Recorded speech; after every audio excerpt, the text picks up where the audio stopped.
नमस्कार दोस्तों, मैं हूं CA Harish and welcome back to my channel. आज मैं आपके साथ डिस्कस करने जा रहा हूं कुछ इम्पोर्टेंट चेंजेस जो बजट 2023 में अनाउंस किए गए थे रिगार्डिंग इनकम टैक्स, जो फाइनली अमेंड होकर पार्लियामेंट में ऑन 23 मार्च 2023 को पास हो गया है।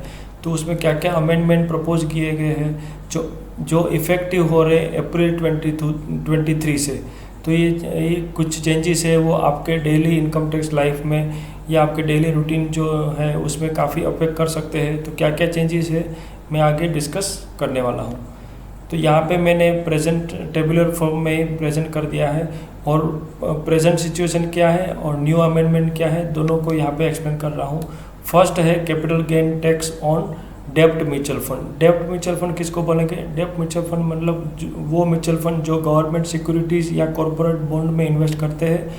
और यहाँ पे अगर म्यूचुअल फंड में इन्वेस्ट करते हैं तो म्यूचुअल फंड में वो ओनली अप टू 35% ही इन्वेस्ट करते हैं और बैलेंस 65% वो डेप्ट में ही इन्वेस्ट करते हैं। तो वैसे वाले जो फंड होते हैं उसको हम डेप्ट म्यूचुअल फंड बोलते हैं।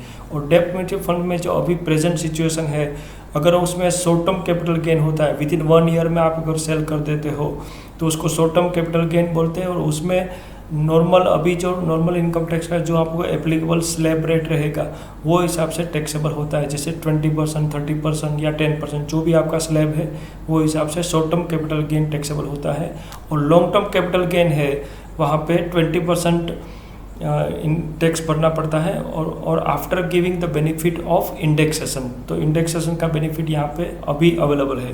प्रपोज्ड जो न्यू अप्रैल 23 से जो अप्लीकेबल है, यहाँ पे आपको लॉन्ग टर्म कैपिटल गेन जो है उसमें अभी इंडेक्सेशन का भी बेनिफिट नहीं मिलेगा और 20% का जो रेट था उसको नॉर्मल टैक्स स्लैब जो आपको एप्लीकेबल है वो हिसाब से यहाँ पे कर दिया गया है। तो अभी शॉर्ट टर्म कैपिटल गेन और लॉन्ग टर्म कैपिटल गेन की जो टैक्सेबिलिटी है उसमें यहाँ पे कोई भी डिफरेंस नहीं बचा है। दोनों का टैक्स ट्रीटमेंट है वो सेम ही हो गया है फ्रॉम अप्रैल 23 से। तो ये चेंजेस है वो आपको ज़रूर कंसिडर करना चाहिए और आपका इन्वेस्टमेंट का जो फ्यूचर का जो प्लान रहेगा वो हिसाब से आप टैक्स पॉइंट ऑफ व्यू से भी टैक्स पॉइंट ऑफ व्यू से भी इवेल्यूएट करके ही आप अपना फ्यूचर इन्वेस्टमेंट प्लान करिएगा।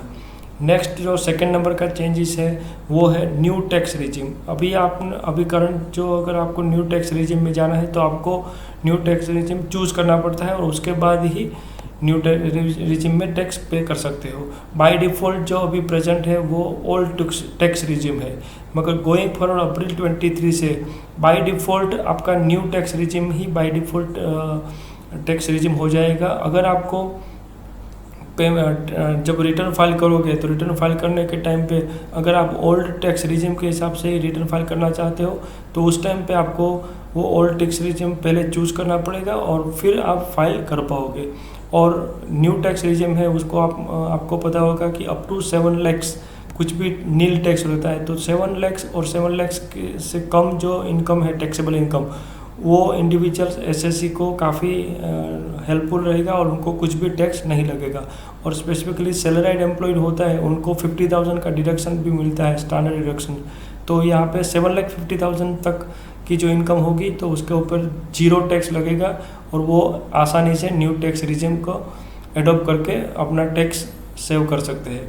देन थर्ड जो इम्पोर्टेंट चेंज है वो इंश्योरेंस प्रीमियम। अभी आप endowment policy, there are 2 types of insurance policy, one is endowment insurance policy और दूसरा होता है टर्म इंश्योरेंस पॉलिसी।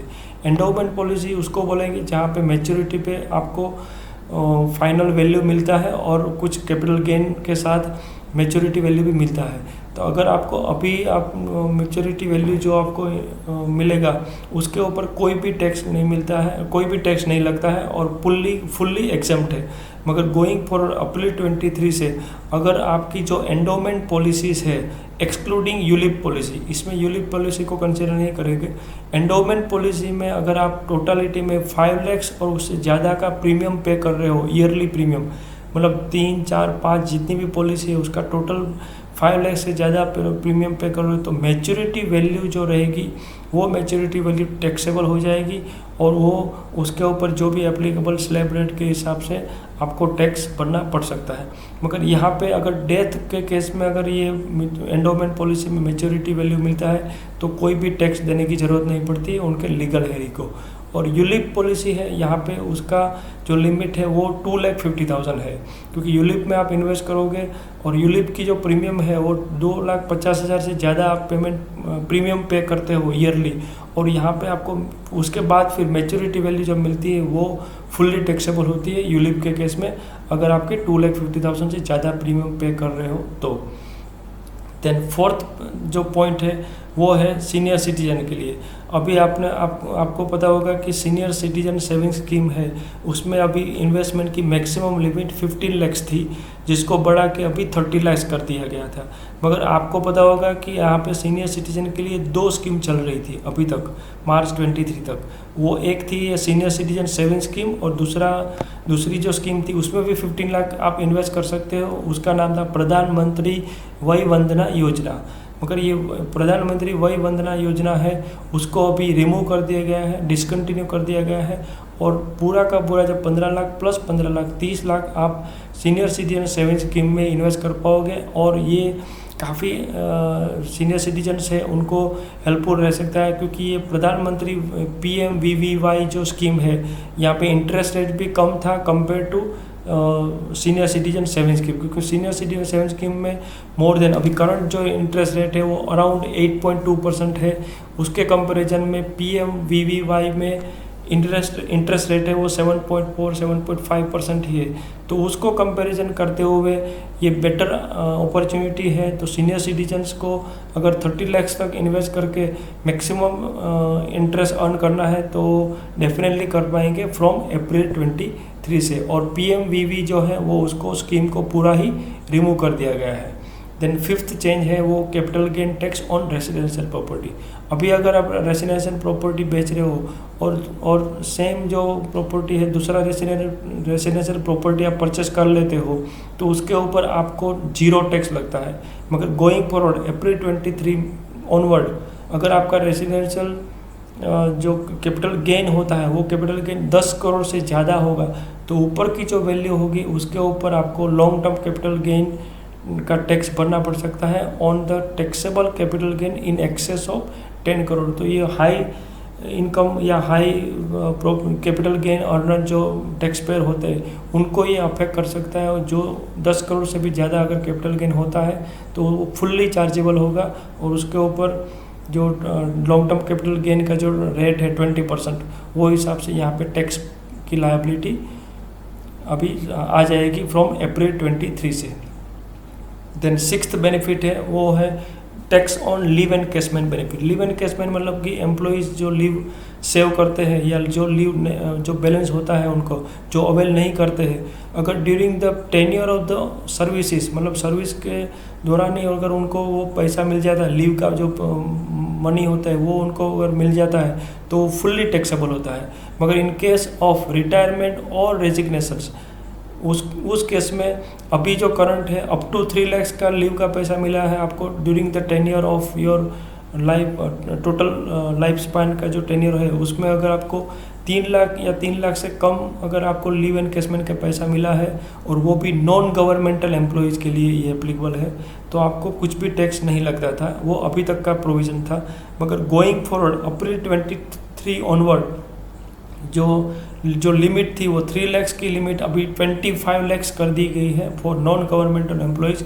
मगर अगर दैट मीन्स कि नॉन गवर्नमेंटल एम्प्लॉयज़ को रिटायरमेंट के टाइम पे या रेजिग्नेशन रखने के टाइम पे भी कोई भी अगर लीव का जो बैलेंस होता है और वो बैलेंस का उनको मनी उनको मिलता है तो वो मनी अप टू 25 लाख तक 0 टैक्स देना पड़ेगा, और बियॉन्ड 25 लाख फिर उनकी टैक्स लायबिलिटी आएगी। और ड्यूरिंग द टेन्योर ऑफ मतलब सर्विस चालू है, सेम एम्प्लॉयर के साथ कंटिन्यू सर्विस है और आपको पैसा मिल रहा है एवरी ईयर जो एक्सेस बैलेंस, कुछ एम्प्लॉई या कुछ कंपनीज में ऐसा होता है कि वो एम्प्लॉयज़ को जो लीव का बैलेंस होता है वो एवरी ईयर उनको पेमेंट मिल जाता है। तो during the tenure of the services वो फुल्ली टैक्सेबल रहेगा, अभी भी टैक्सेबल है और गोइंग फॉरवर्ड अप्रैल 23 ऑनवर्ड भी वो टैक्सेबल ही रहेगा।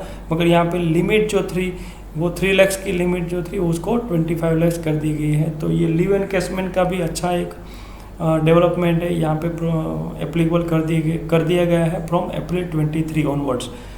तो ये कुछ इम्पोर्टेंट इनकम टैक्स रिलेटेड जो इंडिविजुअल टैक्सेशन और आपको डेली टैक्सेशन में काफ़ी अफेक्ट कर सकते हैं और अप्रैल 23 ऑनवर्ड्स ये एप्लीकेबल है। तो ये कुछ इंपॉर्टेंट अपडेट्स मैं आपके साथ शेयर किया हूँ। मैं आशा करता हूँ कि ये वीडियो काफ़ी आपको हेल्पफुल और यूज़फुल लगा होगा। तो ये वीडियो को जरूर लाइक और शेयर करिएगा और मेरे चैनल को भी सब्सक्राइब कर लीजिएगा for getting this type of important useful videos. Thank you.